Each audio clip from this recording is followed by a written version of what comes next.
تحليل قبل المباراة. المغرب ضد الإمارات. 1. وضعية المنتخب المغربي. المنتخب المغربي داخل المواجهة بمعنويات مرتفعة بعد التأهل المستحق، وكيبان واضح إن الانسجام بين اللاعبين كيتحسن من مباراة لمباراة. التركيز الكبير غادي يكون على السيطرة على وسط الميدان وفرض الإيقاع من الدقائق الأولى. 2. نقاط قوة المغرب. تفوق تقني واضح خصوصاً في وسط الميدان، سرعة الأجنحة واللعب على الأطراف، صلابة دفاعية وتنظيم جيد، خبرة التعامل مع المباريات الإقصائية. 3. نقاط يجب الحذر منها.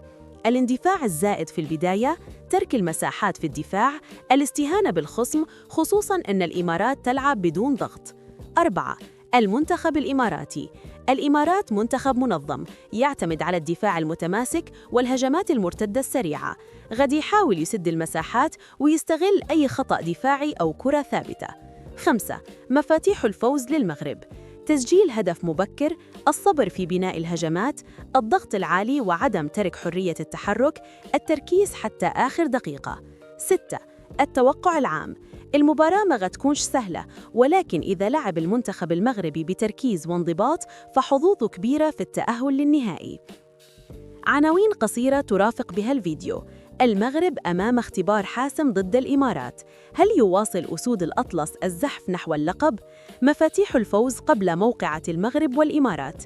إلى بغيتوا؟ سيناريو فيديو دقيقة، نص تعليق صوتي، توقع تشكيلة رسمية.